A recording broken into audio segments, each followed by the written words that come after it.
my name is Columba. I've been a monk here at Glenstal since 2004. Well, a novice 2004, made my first profession in 2005.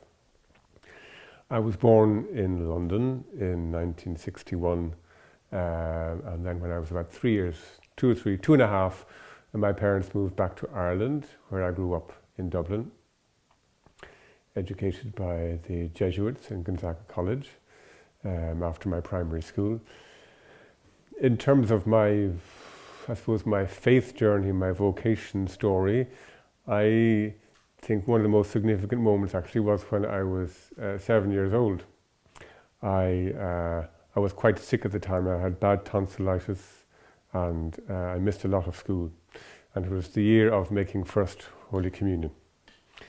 And because I missed so much school, the local priest said I couldn't make my First Holy Communion because I wasn't properly prepared. So my mother was rather shocked at this idea and said, well, what if I teach him? And he said, okay, if you guarantee that you'll teach him properly, he can make his First Holy Communion. At that stage, my mother had been a Mass-going Catholic once a week, but maybe didn't delve too deeply into it. But because she had to teach me, it started something very, very important for her.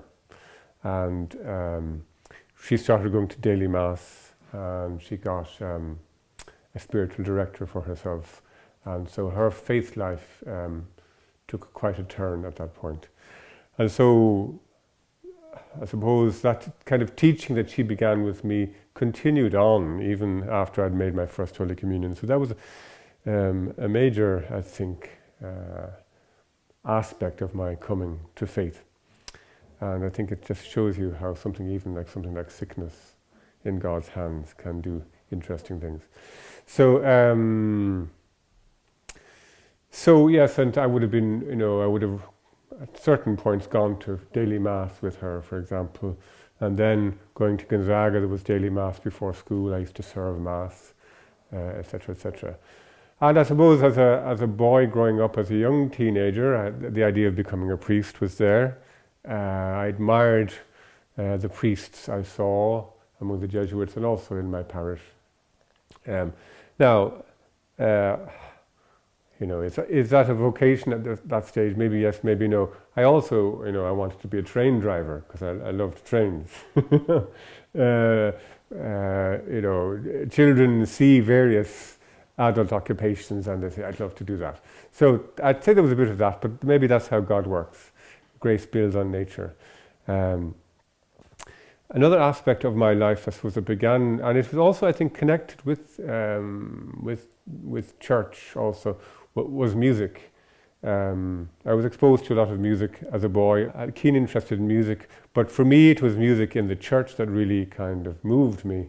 And so I was singing in the parish choir, and then I eventually started to learn to play the organ.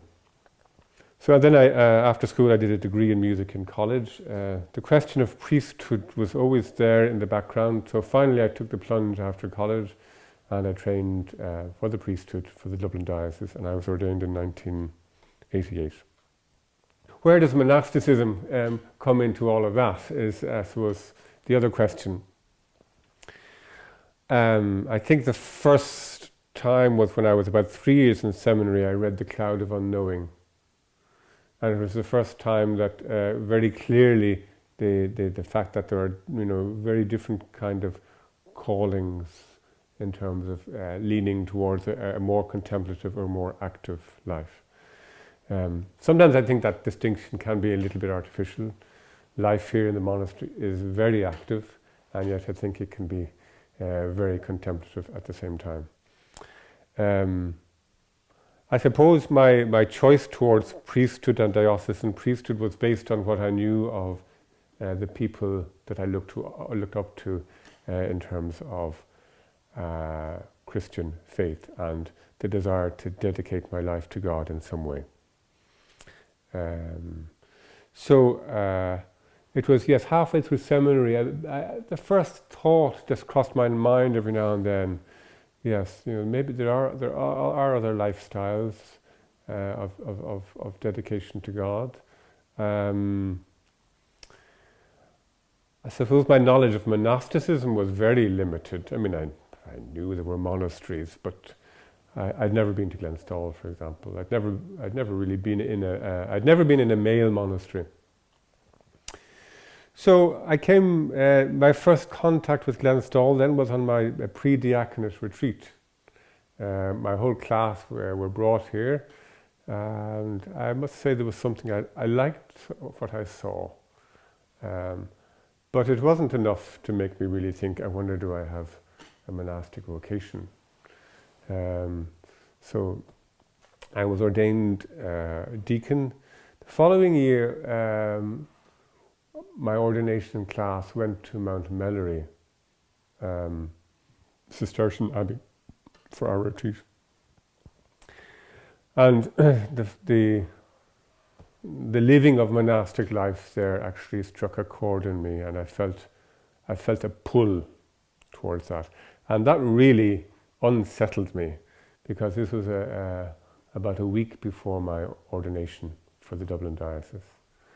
And so we had a very wise Vincentian spiritual director who was leading our retreat. So I went to him and I said, this is very strange. I don't know what to do with this. And we talked it through, and his advice to me was, well, you've put a lot of thought into ordination for the priesthood, for the diocese. And I still remember his words, if God wants you to be a monk, you will be a monk. But in the meantime, continue on ahead. And I know, even though I am a monk, so I did eventually change direction, I know it was the right advice. It was the right advice. It would not have been good for me to move into monastic life at that period in my life. I wouldn't have been ready for it at all. So I was ordained, and I worked as a diocesan priest. And like every vocation, there are the moments of joy, the moments of difficulty. My work as a diocesan priest was a little bit unusual, I suppose, compared to most. I did very little parish work. I worked for a year in a parish, then I was sent to Rome to study liturgy, and I came back and I was teaching liturgy in various third level places and also working as master of ceremonies for the Archbishop. So it was a different kind of diocesan priesthood. I made a point throughout my priesthood of nearly always having spiritual direction. I felt I needed that. Whenever I brought up the monastic question, they were never particularly encouraging about that. So I took that as something important to listen to. In my last few years in the Dublin diocese, I had a very, very good director, and the first time I raised the question, the advice was, well, you've plenty to be working on here in the diocese. This is what you need to work on. And just forget about that for the moment. So I did. And I still remember the tipping point that brought me to the monastery. I can't remember what mini crisis I had just gone through. So there was something obviously happening in my life, and I can't even remember what it was, but I was feeling quite down for maybe a month or two over some issue, and I actually don't remember what it was. But anyway, I got back up and running, feeling more buoyant in my life. And like a good director, my director asked, well, can you pinpoint what it was that helped you to gain a sense of balance? And I said, it was reading the prologue of the Rule of St. Benedict. Because in that prologue he talks about love. And it struck me, we're all looking for love in our lives. That's what we're looking for. That's what I was looking for. That's what I am looking for. We're looking for love. And he says in the prologue to the rule, he says, look, any of these regulations and restrictions that we have in monastic life, they're there to safeguard love. That's what they're for. They're not to make life narrow or miserable or anything like that.